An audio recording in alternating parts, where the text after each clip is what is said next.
பாயலை பார்த்ததிலிருந்து சொல்ல ஆரம்பித்தான் ராம். அந்த கெஸ்ட் ஹவுஸில் அங்கே பாயலை சற்றும் எதிர்பார்க்கவில்லை ராம். அவளை கொன்றுவிட்டால், ஒருவேளை டெட் பாடி போலீஸ் கையில் சிக்கினால் அவர்களின் பிஸ்னஸிற்கு தேவையில்லாத குழப்பம் வரும்.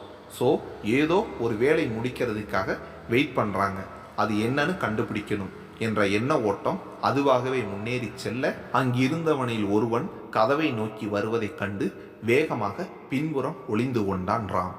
ஒரு வழியாக அங்கிருந்து கிளம்பி தன் அறையை வந்தடைந்தவன் பரணியிடம் அனைத்தையும் கூறினான்.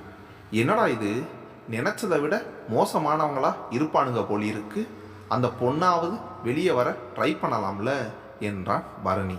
இல்லடா, அந்த பொண்ணு கான்சியஸ்லே இல்லை, ஏதோ மயக்கத்திலே இருந்தான். ஆல்சோ கை கால்லாம் கட்டி போட்டிருக்காங்கடா, பார்க்கவே பாவமாக இருந்தது. எவ்வளோ சீக்கிரம் முடியுமோ அவளை காப்பாற்றணும்டா. சரி பரணி, நாளைக்கு நான் சாட்சிக்கிட்ட பேசி ஏதாவது டீட்டெயில் கிடைக்குமான்னு பார்க்குறேன், அதுக்கப்புறம் என்ன பண்ணுறதுன்னு பார்ப்போம் என்றான் ராம் பரணியிடம். மறுநாள் உள்ளே நுழையும் போதே கெஸ்ட் ஹவுஸை நோட்டமிட்டபடியே வந்தான். எதிரில் வந்த சாட்சியை கவனிக்காமல் அவள் மீது மோதி கொண்டான். என்ன அண்ணா, காலையிலே கனவா? சாரிடா, அங்கே பார்த்துட்டே வந்ததில் உன்னை கவனிக்கல. நான் ஒன்று கேட்டால் தப்பாக நினைக்க மாட்டேயே என்றான். என்னன்னா சொல்லுங்க. இல்லை, அங்கே அவ்வளோ பெரிய கெஸ்ட் ஹவுஸு பூட்டியே இருக்கே, மெயின்டைன் பண்ணுறது இல்லையா என்றான். அது முதல்ல விநாயக் அங்கிள் தங்கிறதுக்காக கட்டினதான். அப்புறம் பாட்டியோட சண்டை போட்டு வீட்டை விட்டு போன அப்புறம் மறுபடியும் வரவே இல்லை. இப்போ அதர்வா அங்கிள் தான் அதை குடோன் மாதிரி யூஸ் பண்ணிக்கிட்டு இருக்காரு. முக்கியமான ஃபைல்ஸ்லாம் அங்கே இருக்கான். அதனால் இப்போது கொஞ்ச நாளாக மட்டும் நைட் 2 பேர் அங்கே தங்கி இருக்காங்க. மற்றபடி பெருசாக மெயின்டெனன்ஸ் இல்லைனா என்றான். ஓ என்றான். ஏன் கேட்குறீங்க? இல்லைடா, சும்மா தான் கேட்டேன். சரி வா, சாரை பார்க்கணும், உள்ளே போகலாம் என்று சென்றன. மே I come in sir?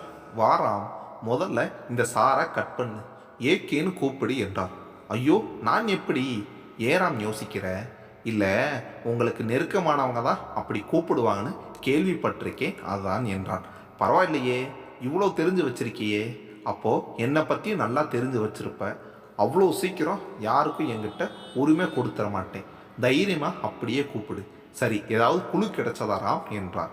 Sir sorry AK, உங்கள் கெஸ் கரெக்டு தான். விநாயக் தான் அதர்வாவை வச்சு கேம் ஆடுறாரு. எந்த ஒரு விஷயத்துமே அவர்கிட்ட கன்சல்ட் பண்ணாமல் உங்கள் பையன் பண்ண மாட்டாரு. அண்டு விநாயக்கு பற்றி விசாரிச்ச வர எந்த ஒரு நல்ல ஒப்பீனியனும் கிடைக்கல. நினச்சேன். சரிராம், உனக்கு கிடைக்கிற இன்ஃபர்மேஷனுக்கெல்லாம் முடிஞ்சால் எவிடன்ஸ் கலெக்ட் பண்ணி கொடு, அவனை மாட்ட வைக்கிறதுக்கு யூஸ் ஆகும் என்றார்.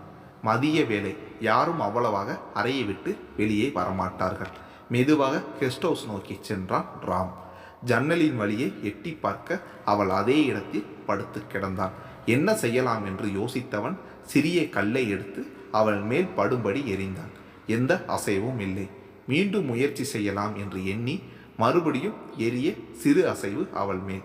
மெதுவாக கண் விழித்தவள் சுற்றுமுற்றும் ஓர பார்வையால் தேடினாள். சில நிமிடங்களுக்கு பின் ராமை கண்டவள் முதலில் பயந்தாள். பின் ராம் தன் மொபைலில் அவனது ஐடி கார்டை காட்ட ஓரளவு ஏதோ புரிய சிரமப்பட்டு இழுத்து இழுத்து ஜன்னலின் அருகில் வந்தான். இதை பாருங்க பாயல், என் பெயர் ராம், ஏசிபி சாரோட ஆள் தான், பயப்படாதீங்க என்றான். சார், நீங்கள் எப்படி இங்கே என்று அரைகுறை நிதானத்தில் கேட்டார். அதெல்லாம் அப்புறம் சொல்கிறேன். நீங்கள் எப்படி இங்கே? ஏன் மயக்கத்தில் இருக்கீங்க? ஏதாவது சொல்ல முடியுமா இப்போ? அவனின் பதட்டத்தை உணர்ந்தவள், பயப்படாதீங்க சார், இப்போ யாரும் இங்கே வரமாட்டாங்க என்றாள். அவளை ஆச்சரியமாய் ஒரு பார்வை பார்த்தான். ஆமாம் சார், உண்மைதான். எனக்கு அவங்க கொடுக்கறது மயக்க மருந்து இல்லை, போதை மருந்து. ஒரு நாளைக்கு 2 டேப்லெட் கொடுத்துட்டு போவாங்க. அதை போட்டால் மினிமம் 10 to 12 hours போதையில் தான் இருக்கணும். போதை தெளிஞ்சாலும் ட்ரக்ஸிலேயே இருக்கும். ஸோ காலையில் அவங்க கிளம்பும் போது அதை கொடுத்துட்டு போனால் ஈவினிங் தான் கொஞ்சம் நினைவே வரும். ஆனால் 2வது நாளே அதை நான் புரிஞ்சுக்கிட்டேன். அவங்க தர்றதில் ஒரு மாத்திரையை மட்டும் போட்டுட்டு இன்னொரு மாத்திரையை அவங்களுக்கு தெரியாமல் தூக்கி போட்டுருவேன். அதனால் எப்போவுமே இந்த டைமில் நான் தெளிவாகிடுவேன். ஆனால் அவங்க வந்த அப்புறமும் போதையில் இருக்கிற மாதிரியே நடிப்பேன். அதனால் அவங்க என்ன பேசுகிறாங்கன்னு என்னால் கவனிக்க முடியும். அவங்க என் குடும்பத்தை வச்சு என்னை மிரட்டிட்டு இருக்காங்க. ஒருவேளை நான் இங்கிருந்து தப்பிக்க முயற்சி செஞ்சால் என் குடும்பத்தையே கொன்னுடுவேன்னு சொல்லியிருக்காங்க. அதனால தான் இங்கேயே இருக்கேன். எப்படியும் ஏசிபி சார் ஏதாவது ஸ்டெப்பு எடுக்க ஆரம்பிச்சிருப்பாருன்னு தெரியும். அதான் பொறுமையாக இருக்கேன் என காற்றாற்று வெள்ளமாய் அவனுக்கு தேவையான முக்கிய தகவல்கள் அனைத்தையும் கூறி முடித்தான்.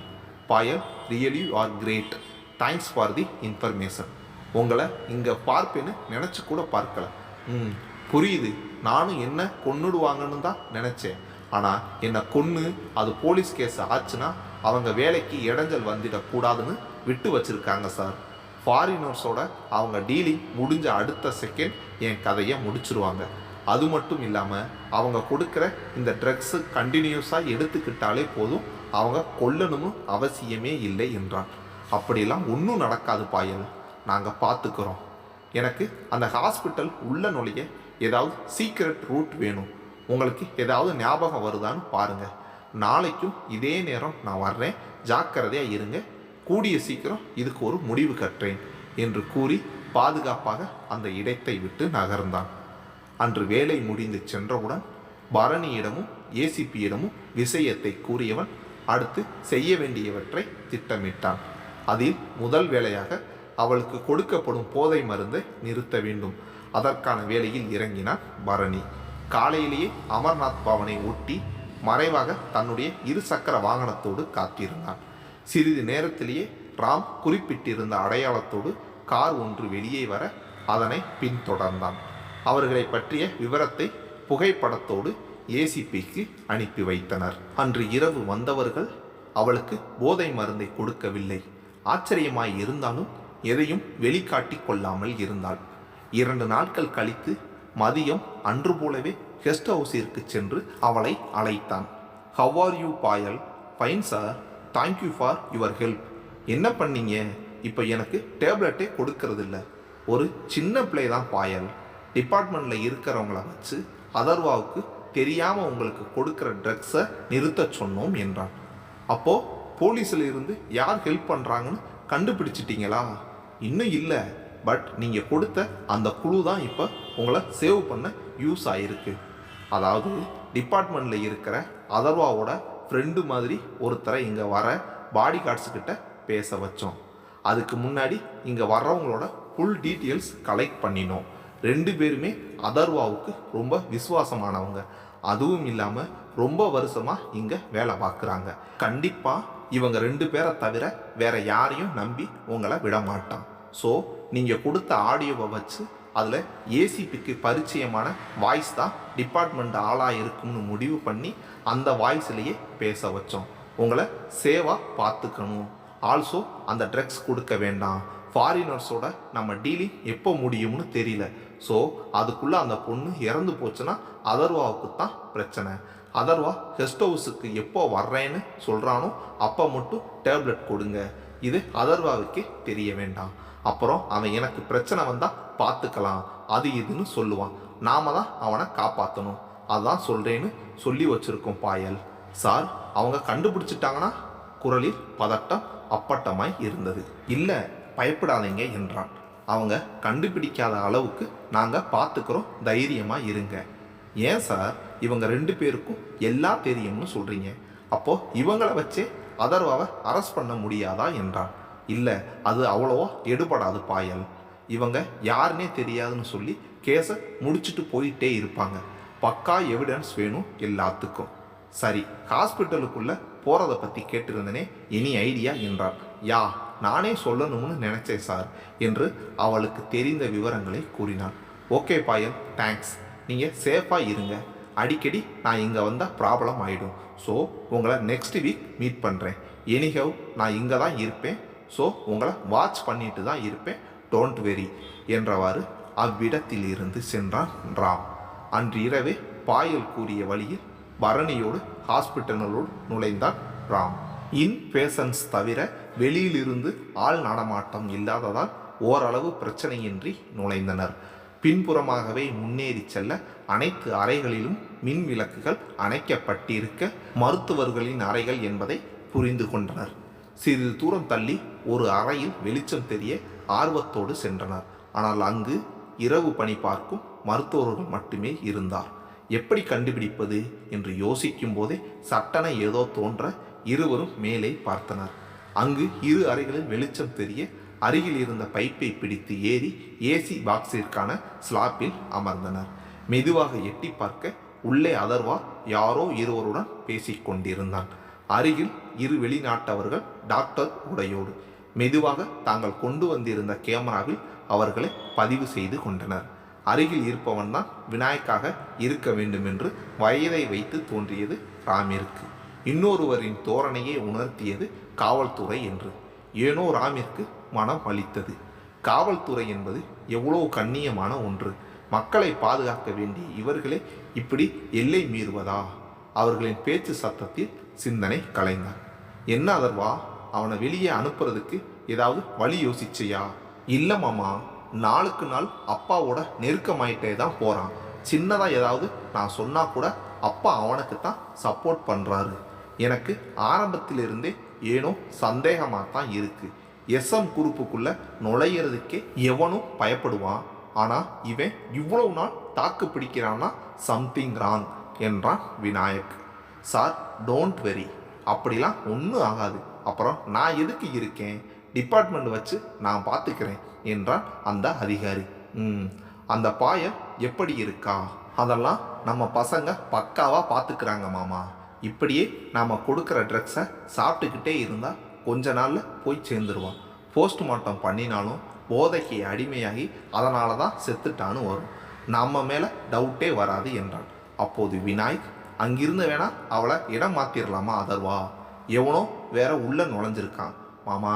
அந்த ராமன் நினச்சி நீங்கள் ஏன் இவ்வளோ பயப்படுறீங்க? அதெல்லாம் ஒன்றும் ஆகாது. அவள் அங்கே இருக்கிறது தான் சேஃப் என்றான். ராமும் பரணியும் ஒருவரை ஒருவர் பார்த்து கொண்டனர். இருந்தாலும் நீ கொஞ்சம் அதிகமாகவே அவன் விஷயத்தில் அலட்சியமாக இருக்கிற மாதிரி இருக்கு. பி கேர்ஃபுல் என்றான் விநாயக். அங்கிருந்து மெதுவாக வெளியே வந்தவர்கள் தங்கள் இடத்தை அடைந்து தாம் சேகரித்த விவரங்களை ஃபோட்டோவோடு ஏசிபிக்கு அனுப்பிவிட்டு ஷால் வி ஸ்பீக் நவ் என்று குறுஞ்செய்தி அனுப்பினர். ஆனாலும் ராம் அந்த விநாயக் செம கேடியா இருக்காண்டா, எவ்வளோ யோசிக்கிறான் பாரு என்றான் பரணி. நானும் அதைத்தான் யோசிச்சுக்கிட்டு இருந்தேன்டா. பக்கா கிரிமினல். அந்த போலீஸை பார்த்தா கூட ஏசிபி கிரேடு இருப்பார் போல தெரியுதடா. இவ்வளோ பெரிய பொசிஷனில் இருந்துட்டு இப்படி தப்புக்கு துணை போகிறாங்களேடா. என்ன பண்ணுறது? எல்லாம் பணம் படுத்து பாடு. பட் ராம், நீ ரொம்ப கேர்ஃபுல்லாக இருடா என்றான். அவர்கள் பேசிக்கொண்டு இருக்கும்போதே ஏசிபியிடம் இருந்து அழைப்பு வர ஸ்பீக்கரில் போட்டு ஹலோ என்றனர். ஹலோ காய்ஸ் என்றவரின் குரலில் அப்பட்டமான பதட்டம். Sir, any problem? ஏன் ரொம்ப டென்ஷனாக இருக்கீங்க? ராம், நீங்கள் அனுப்பின ஃபோட்டோஸ் கரெக்டானா? வெரிஃபை பண்ணீங்களா? சார், இது நாங்களே நேரில் போய் எடுத்தது. ஜஸ்ட் 1 hour பிஃபோர் என்றான். காட், என்னால் நம்பவே முடியல. ஓ, உங்கள் டிபார்ட்மெண்ட் ஆளை பார்த்து ஷாக் ஆகிட்டீங்களா? அப்படி யார் சார் உங்களுக்கு ரொம்ப க்ளோஸா? பரணி, ஹீ இஸ் அவர் டிசிபி ரஞ்சித் என்றார். என்ன? இப்போது அதிர்வது இவர்கள் முறையானது.